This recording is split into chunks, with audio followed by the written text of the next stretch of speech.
لٹکانا بھی اگر کوئی قانونی طریقے سے ہو تو لٹکایا بھی جا سکتا ہے، اور اگر غیر قانونی طریقے سے ہو تو جناب لطیف کھوسہ صاحب السلام علیکم۔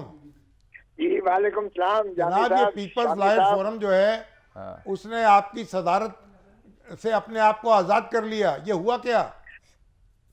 دیکھیں کچھ بھی ایسی بات نہیں ہے، میں کھوسہ گروپ کا ہیڈ تھا اس وقت۔ پاکستان میں دو ہی گروپ تھے، ایک کو میں چلاتا تھا۔ رانی شہید بے نظیر بھٹو نے پہلے کہا کہ کھوسہ صاحب کا یہ جو پروفیشنل تشخص ہے وہ ہمیں زیادہ سوٹ کرتا ہے، کیونکہ یہ تو بانی رکنوں میں سے ہیں، شہید بابا میرے والد صاحب کے ساتھ بھی انہوں نے کام کیا ہے، تو اس لیے پہلے تو انہوں نے کہا۔ بعد میں ایک سٹیج آئی کہ انہوں نے مجھے کہا کہ آپ پی ایل ایف کی جو ہے پاکستان کو تنظیم میں اس کی تنظیم بھی کریں اور اس کو جو ہے ٹیک اوور کریں۔ تو میں نے کہا بی بی مجھے ایک پروفیشنل وکیل ہوں، مجھے اگر آپ مہربانی کریں، مگر جب اصرار کیا تو میں نے ان کا وہ ایکسیپٹ کر لیا۔ تو تب سے میں چلا آ رہا تھا، میرا کوئی ایسا مسئلہ نہیں ہے۔ اگر پارٹی دیکھیں جی یہ بھٹو کی امانت ہے ہر چیزیں، اور یہ جو عہدے ہوتے ہیں یہ کوئی ریمونریٹو نہیں ہوتے، نہ کوئی اس میں اتحاد احسن صاحب بھی اور آپ بھی کچھ بغاوت کے آثار ہیں آپ کے اندر؟ بالکل بھی نہیں۔ دیکھیے ہم نے آئین کی خاطر کیا تھا، پاکستان پیپلز پارٹی جو ہے آئین کی ضامن، آئین کی خالق، اور آئین کے سے مابرہ ہٹ کے ہم کوئی کام جو ہے تصور بھی نہیں کر سکتے۔ پاکستان بھی وجود میں نہیں رہ سکتا اگر جو ہے چاروں صوبوں کی زنجیر۔ آپ کا کہنا یہ ہے کہ الیکشن جو ہیں الیکشن پنجاب میں 14 مئی کو ہو جانے چاہیے؟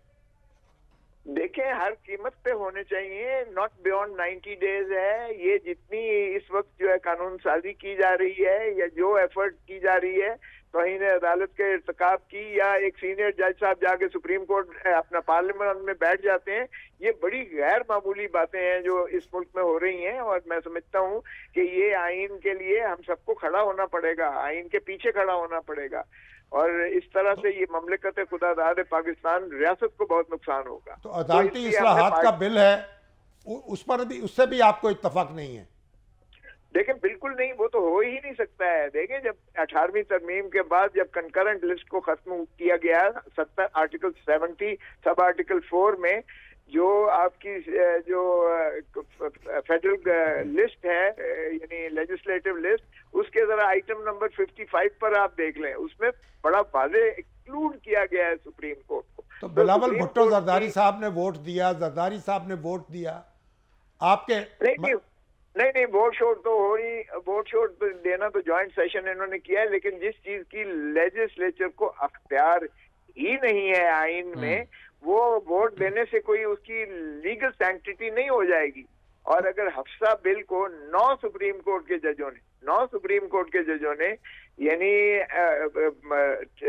انیکٹمنٹ سے پہلے ٹیک اپ کر کے اور گورنر کو حکم دے دیا تھا کہ آپ اس کو اسینٹ نہیں دیں گے کیونکہ یہ آئین کے متصادم ہے، تو اس کا بھی یہی حال ہوگا۔ آپ آج مجھ سے شامی صاحب لکھوا لیں کہ یہ بھی چیلنج ہوگا اور صدر کو یہ حکم جائے گا کہ آپ اس کو اسینٹ نہیں دے سکتے کیونکہ یہ آئین سے ماورا ہے۔ تو آپ بلاول بھٹو اور زرداری صاحب کی بات نہیں مان رہے یا وہ آپ کی بات نہیں مان رہے؟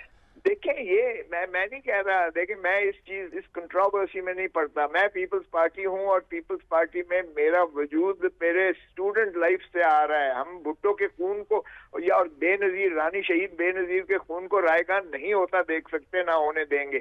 اور یہ آئین کی بالادستی کو اگر کسی میں مضمر ہے ہمارے ملک کی یگانگت، ملک کی بقا، ملک کی ترقی، آپ درست فرما رہے ہیں، لیکن آپ کی گفتگو سے اگر میں یہ سوال آپ کے سامنے رکھوں کہ آئین کی خالق اور آئین کی ضامن جو پارٹی ہے وہ اس وقت پی ڈی ایم کا حصہ بن کے آئین کی خلاف ورزی کر رہی ہے، تو یہ غلط ہوگا؟ بالکل غلط ہے، کیونکہ پاکستان پیپلز پارٹی جو تین پیز ہیں، جس کا شہید بابا ذوالفقار علی بھٹو بانی ہے، اور اس کے بعد نصرت بھٹو آئیں، اور پھر رانی شہید بے نظیر بھٹو جس کی چیئر پرسن تھی اور جس کا میں سیکرٹری جنرل رہا۔ میں نے خود رجسٹر کروا کے، اس کی تلوار ہمارا سمبل ہے، تلوار کا سمبل والا ایک بھی اس حکومت کے ساتھ نہیں ہے ممبر، اور نہ ہی تلوار والا سمبل کی پارٹی یعنی جو ہے آئین کی خلاف ورزی ہو رہی ہے آپ سمجھ رہے ہیں سرکار سے بھی اور پیپلز پارٹی سے بھی؟